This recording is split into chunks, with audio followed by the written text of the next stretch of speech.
Hey friends, welcome to another Mike Talk on a Monday. A new week has begun. How are you guys doing? Hope you're ready for this week. It was a great day in the Lord yesterday. If you missed the sermon, please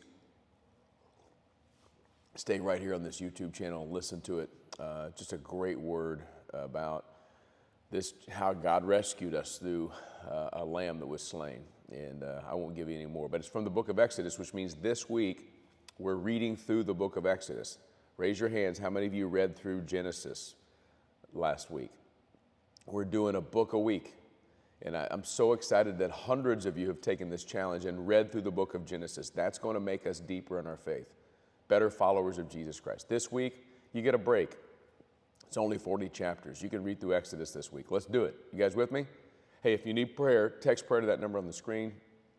We want to be praying for you and with you through all the stuff that's going on. Man, if we're people of the Word and we're people of prayer, God's going to move in a mighty way at Song and Sword. Pray for Song and Sword every day at 149. Hey, just want to update you because maybe you didn't hear it through the grapevine, but yesterday at church I announced that we sent $5,000 out of the special offering.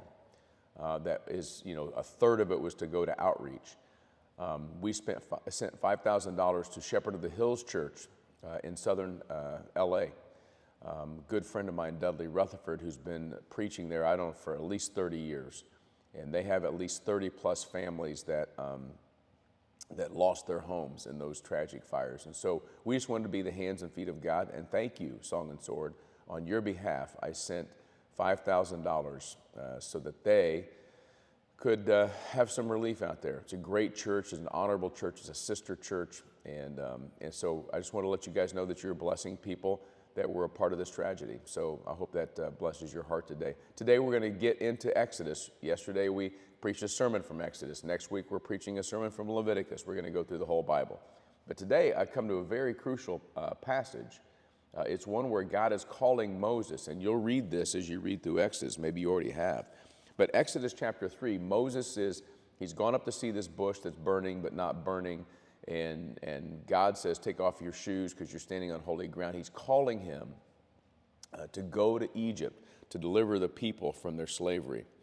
And then in verse 13, Exodus 3:13, Moses asked God, if I go to the Israelites and I say to them, the God of your ancestors has sent me to you, and they ask me, what is his name? What should I tell them? God replied to Moses, I am who I am. This is what you are to say to the Israelites, I am has sent me to you. God also said to Moses, say this to the Israelites, the Lord, the God of your ancestors, the God of Abraham, the God of Isaac, and the God of Jacob, has sent me to you.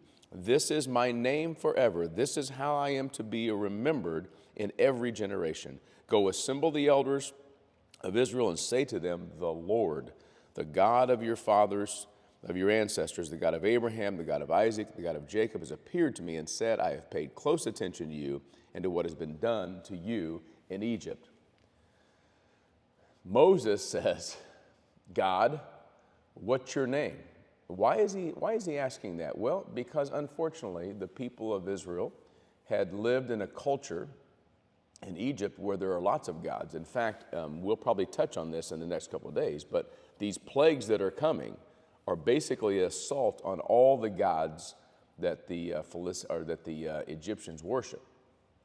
And so there are many, many gods out there, lots of names. And unfortunately, the Israelite people probably drugged some of the Canaanite gods from Jacob and his family down into their reality. They knew the God of Abraham, the God of Isaac, God of Jacob, but let's be honest, 400 plus years in slavery, and it's kind of faded, and maybe some of their faith has faded. And Moses says, if I'm going to go back to these people and say, this is the God of Abraham, Isaac, and Jacob, what's your name? And God says to him, this passage, I am, we translate it, I am who I am, Hayah, Hayah.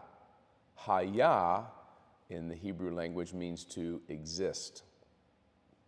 I am the existing one. Hayah, Hayah. And then he gives a formal title to it, Yahweh or Yehovah. YHWH. Remember the original Hebrew, the ancient Hebrew doesn't have vowels.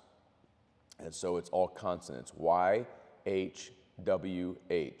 We pronounce it Yahweh, probably closer to Yehovah.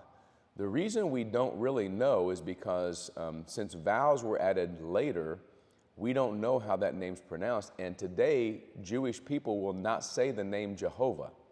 They will not say Yahweh. They will not say Yehovah. If you ask a good Orthodox Jewish person, how do you say this name? They won't pronounce it because they don't want to take the name of the Lord in vain. They want to follow that commandment that says, do not take it in vain. Don't use it in a non-holy way. So, alas, we don't really know how to pronounce YHWH, if we were to be honest. But we can come close because scholars who know the way that Hebrew language is constructed, and the study even of this pastor of yours who's not that smart, Yehovah is probably as close as it comes. Yahweh is a good interpretation. Jehovah is the way we say it in English. What's the point?